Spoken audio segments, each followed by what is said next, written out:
back to TensorFlow. As you guys know, I've started a playlist where we are learning how to build deep learning models from scratch using TensorFlow, Keras, and PyTorch. So this is the first video of that series, and here we will learn how to create or how to build an artificial neural network model for predicting diabetes. So let's get started with the video, guys. So we will start with understanding the model architecture. So the architecture or the step we are going to take for making this artificial neural network.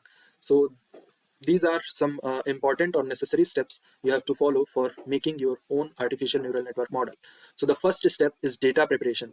As you know, data is the most important part of artificial intelligence, and deep learning models require huge amount of data for training. As you know, that deep learning is a data driven field where data is very important. So the first step is to find the data. And as we have discussed in previous video, we will use Kaggle for finding and downloading the data sets. So this is the link for Kaggle dataset.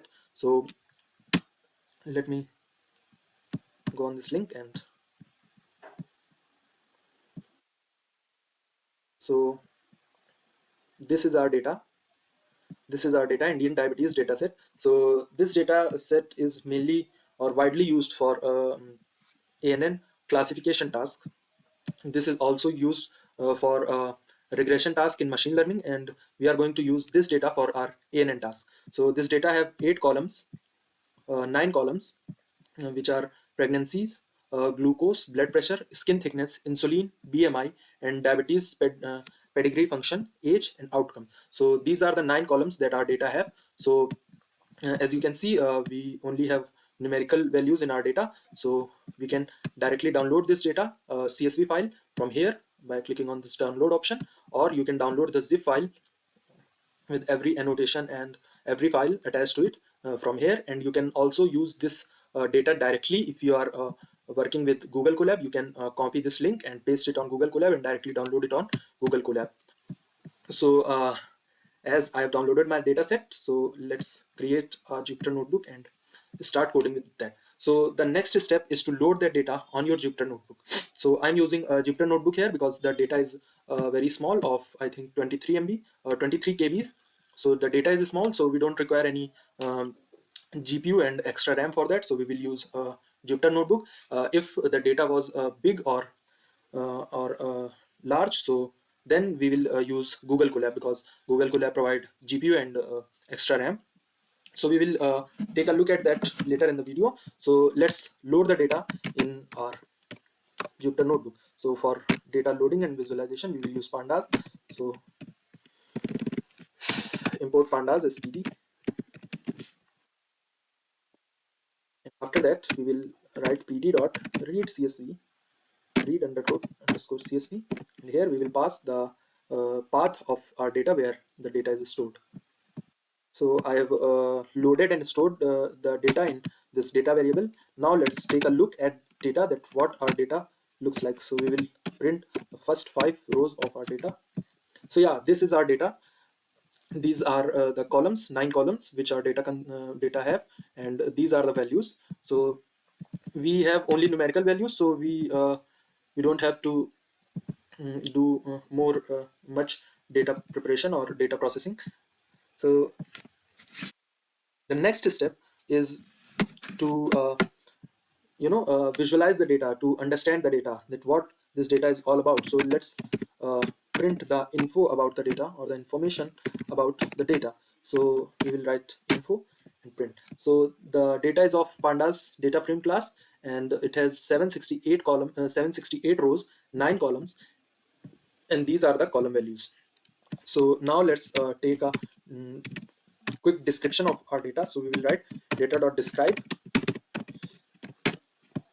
So this will give you a high level overview of your data, or every information necessary for your data. So count will tell you the number of rows your data consists, and mean, standard deviation, minimum and maximum value of your data. So these are the things that you can visualize or see with data.describe function.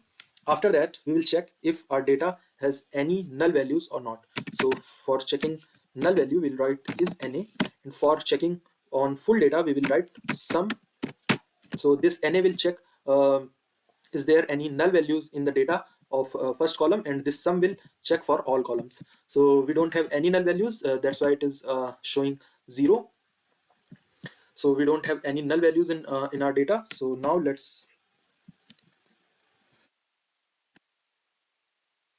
it's time to split the data into training and testing sets. So the first thing is to understand that what is the goal of this video, or what we are trying to do in this video. So we are trying to predict that the person is having a diabetes or not with the help of these features. So these features are our input variable, and this is our output variable or target variable. So these are input features, and this is output variable. We have to predict this variable. So this is the input feature. So we will store every input feature in x variable. So x equal to data dot ilog. We are storing all these columns in x variable because x is our input feature. So we are storing every column from 0th index to 8th index. 0 to, we'll simply write this comma this minus 1. So we have stored our 8 columns in x variable, which means we are storing our input features in x, and output variable or target variable in y. So we'll create y variable and store the last column, or the output column in y variable. So for that we'll directly write this, and yeah, so we have outcomes stored in.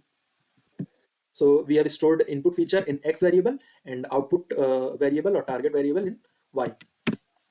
Now let's split the data. So before splitting, let's import every necessary libraries we are going to use for making the artificial neural network.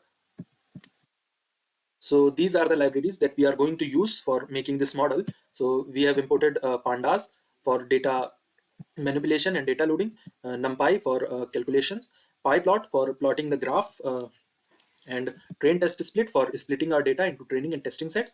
Standard scaler is for normalizing and scaling our values, and sequential model and dense layer is for making ANN model. We will discuss these two later in the video. So now let's split our data. So for splitting, we'll directly write x train, comma, x test, comma, y train, comma, y test, equal to train test split, and we will pass our x and y here, and also have to pass the test size that we want 20% data. We want 20% data for testing, and other 80% is for training. So the random state means we are shuffling data and randomly selecting rows and columns. So we have splitted our data into training and testing phase, testing sets. So now let's normalize the values of our data. As you can see here you can see that one value is 148 and the other is 85. The difference is too high, so we have to normalize these value and bring them in the range of 0 and 1.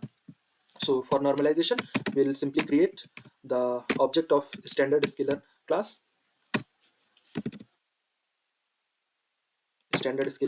and after that we will simply store the scaled xtrain and scaled xtest in the variable xtest scaled, and xtrain xtrain scaled xtrain scaled. So our scalar class has a method called a fit transform scale dot sorry scalar class has a method called fit transform, and we will pass our x test in this x test, and same for our x test x train. Sorry, for x train we have to write x train here, x train. Now we have scaled the value of x test and x train. Now let's take a look at the scaled values. So as you can see, every value is between the range of 0 and 1. Now let's visualize the data, that what our data outcomes are looking like. Is our data is properly balanced or not? So for checking that, we will use pyplot to, so this is the code for checking the outcomes of data. So as you can see here, our data is slightly biased because the number of zeros in outcomes are more than the number of ones. Means the mm, number of diabetic persons are less than the number of non-diabetic persons. So our data is slightly biased, but it is okay because we are not trying to make the perfect model. We are just trying to learn that how we can build a feed forward neural network for this data. So yeah, we can use this data for the training phase. Now let's define our model. This is the most important part of this video, so stay focused. Now let's understand that what will be the architecture of our neural network. As you can see here, before defining the model, we have to take three necessary steps. That we have to check what will be the input layer, what will be the size of input layer or the number of neurons in input layer, and we have to define hidden layer. After that, we have to define output layer. So first start with input layer. So input layer will be something like this. Okay, so this is the simple neural network which contain input layer, one hidden layer, and one output layer. So input layer means it will take our input features as input, which means it will contain the exact number of neuron as we have input features. Means the number of neurons in input layer will be equal to the number of input features in data. So how many number of input features we have? We have 8 input features. 1, 2, 3, 4, 5, 6, 7, and 8. We have these 8 input features. So we must have 8 neurons in our input layer of neural network. So we are done with input layer. Now let's come to hidden layer.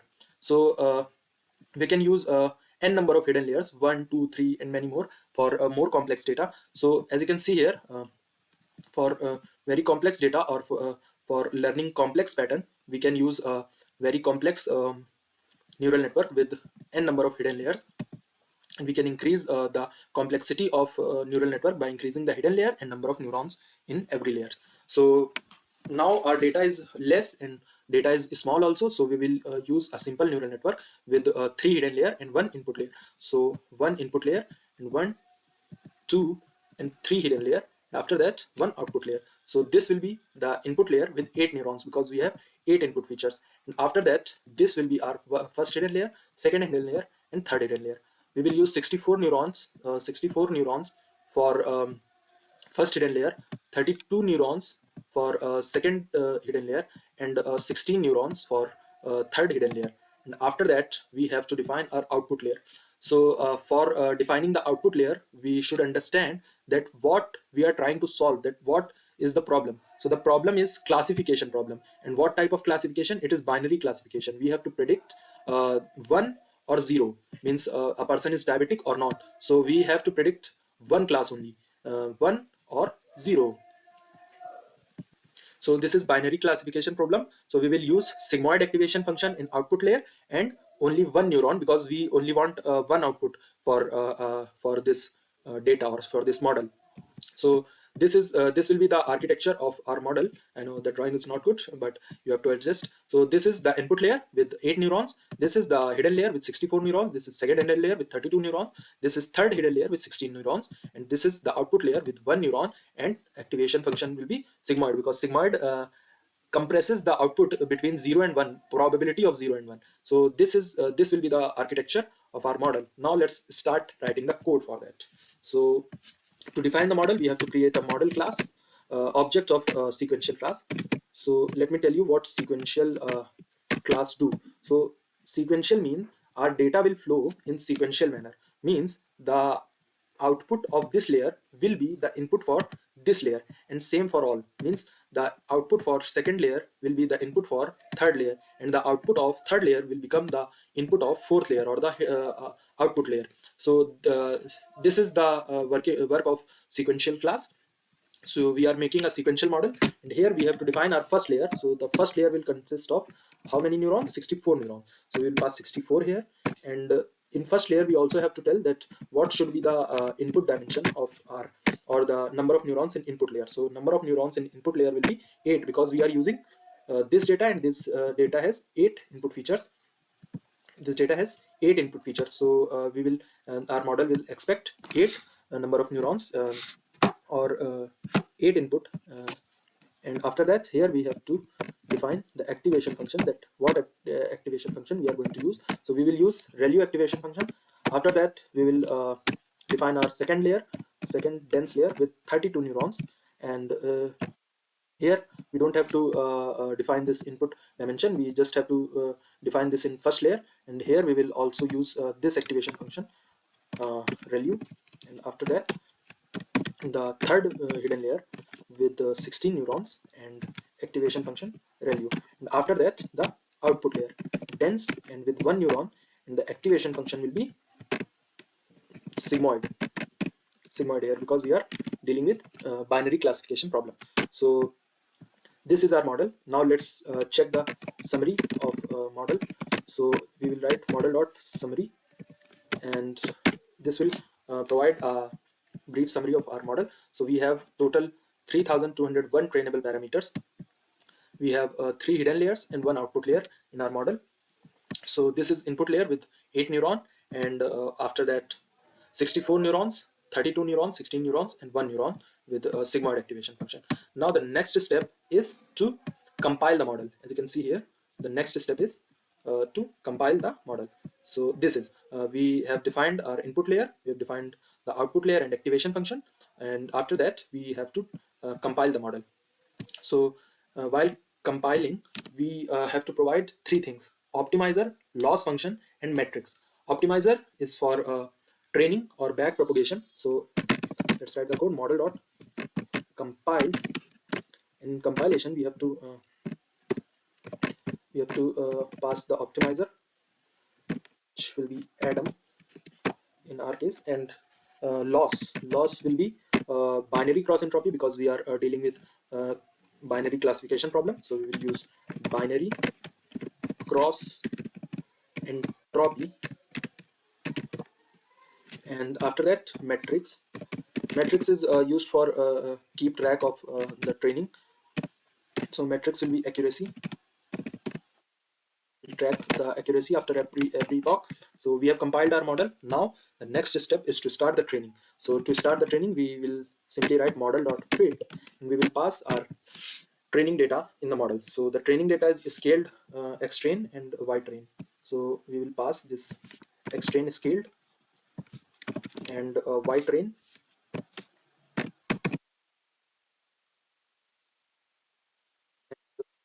We have to define the validation data, that how much data we want for validation. So validation split will be again 0.2, means 20% is for validation and left 80% is for training. And also we have to define the number of epochs. So number of epochs will be 15 in our case, and batch size will be 32. And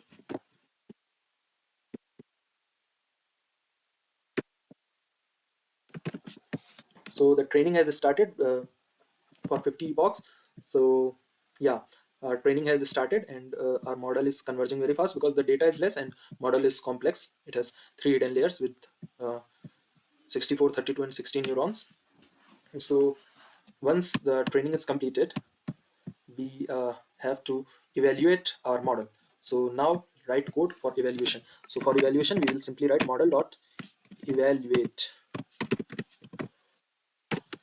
and pass our x test scaled here, x test scaled and y test. So model dot evaluate. Yeah, so after evaluation, our accuracy is 70 to 73%. So model is performing pretty good, with 73% accuracy. And now it's time to make predictions and check the performance of our model.